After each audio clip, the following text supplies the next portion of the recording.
Everything was so peaceful and silent, the Vishnu slept undisturbed by dreams or motion. From the depths, a humming sound began to tremble. Om. It grew and spread, filling the emptiness and throbbing with energy. The night had ended. Vishnu awoke. As the dawn began to break, from Vishnu's navel grew a magnificent lotus flower. In the middle of the blossom sat Vishnu's servant, Brahma. He awaited the Lord's command. Vishnu spoke to his servant, "It is time to begin." Brahma bowed. Vishnu commanded, "Create the world." A wind swept up the waters. Vishnu and the serpent vanished, and the world was brought into being. Abneogenesis is the scientific term for the creation of the world. Dr. John West is with us. His website, faith@evolution.org. And Dr. West, you are the news release you guys sent to us was this Science Daily article that discovery raises new doubts about dinosaur bird links, which says that the discovery. Well, first of all, welcome to the program. Pardon me. Thanks for having me. Pardon me for launching right into that. That says that we had thought that birds came from theropods, which were the large meat-eating dinosaurs. Mm-hmm. And it turns out that they apparently share a common ancestor with the theropods, but that the ancestor precedes the theropods. And also they share a common ancestor with crocodiles, with some other reptiles, mm-hmm. Specifically crocodiles, according to DNA. What does this have to do with why, you know, as your website suggests and your work suggests, we should toss out science and Darwin and instead teach religious creation stories in our schools, like the one that I opened the show with? That's a great loaded question. Thank you for it. First of all, I don't know what it has to suggest about that because I didn't write that news release. That was the news to me when they showed it to me after the fact. And, of course, we're not promoting that you teach religious creation stories, certainly not in public schools. What our site deals with is a much broader question, really, that has been debated since the dawn of civilization. Is there evidence in nature that things are the product of an intelligent, purposeful cause or just blind chance and necessity? And humans have debated that certainly since the ancient Greeks and right on up for the last few thousand years. So part of our site actually deals with the science. You know, what is the science? Is there scientific evidence for intelligent design? Are there scientific flaws with parts of Darwin's theory? Parts of it deals with the implications. You know, even Darwin, what did he write about what the impact of his theory was on, like, the development of morality, for example? And then we have a debate section because we firmly believe in airing different points of view where we highlight things written by people like Richard Dawkins and people who have completely different views, and then along with some of our scholars so people can compare and contrast. So, I've read Dawkins's The Blind Watchmaker, and I've read your literature. And Dawkins, I think, is at the extreme edge of I think he's an outlier in the belief system, as it were, or the scientific belief system, if you want to, which I think is probably how you'd characterize it. In fact, on your website, you have a video that opens up and it says, "No design, no purpose, blind indifference." Yeah. And I would submit to you that this is a straw man, and that Dawkins was wrong with this regard, that there is a design, that the design is based on, that began with the origin of the creation of the universe, which is a mystery to all of us, mm-hmm. and that the creation of the universe had embedded within it. And I don't want to get too Platonic here, but sure. You're probably familiar with Plato's writings on this. But that it had embedded within it, simply by virtue of its physical structure, the capability and, in fact, the ultimate inevitability of life, and even very sophisticated life, being developed. So no design, I'd say, yeah, there's a design. It's built into the system. You say no purpose. I'd say there's a fierce purpose. I mean, look at how desperately an animal will fight to survive or to find food. There's intense purpose, and the purpose, of course, is growth, procreation, survival, and ultimately, I would submit to you, evolution. And then you say blind indifference. I'd say no. There's a total commitment. Life is at every level, from the virus, which is only debatably alive, to you and me. There is an absolute commitment to life right across the spectrum. So it seems to me that you're tossing up straw men to shoot down here.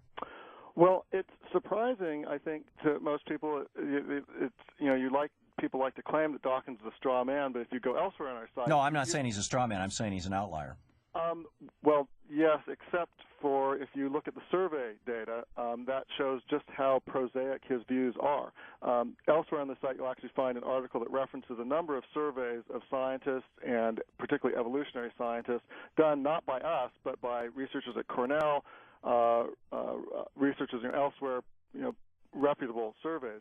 Right. That show that, in fact, Dawkins' views are quite typical. I mean, well, he's a best-selling author. So in the National Academy of Sciences, of the biologists, the leading biologists in the nation, right. 95% describe themselves as atheists or agnostics. Again, in the Cornell survey of a couple hundred leading evolutionary researchers, something like 90% denied or reject the idea that evolution is guided toward a purpose, or that goes toward a purpose, that's teleological. So, Dawkins' views are amazingly mainstream. Now, only in that in the scientific community, among evolutionary biologists. Only in that they reject any kind of a teleological view of this. But Stephen Jay Gould, I think, I would be much more comfortable defending his position of punctuated evolution, for example. Although probably they're not inconsistent. But my point is, why I don't understand why, in the face of overwhelming scientific data, that evolution happens. We're watching it right now with the flu virus. I think evolution happens. I know why would it not think that evolution happens? I think one of the so what's the mechanism then? I mean, but the question is, what is evolution? Okay, well this is great then. Yeah. What is the mechanism by which evolution, by which the most evolved species reach their status, and does that mean that we are at the pinnacle of evolution? Are we as fully developed as, in your case, your creator, I'm assuming it's not Vishnu, would have us, or are we still in the process of evolving? Well, I get the key thing is what do people mean by evolution? And I think there's a lot of ambiguity. Some people think, well, it's just change over time, or it's the thing. You're right, flu, virus, and mutations, natural selection does actually do things.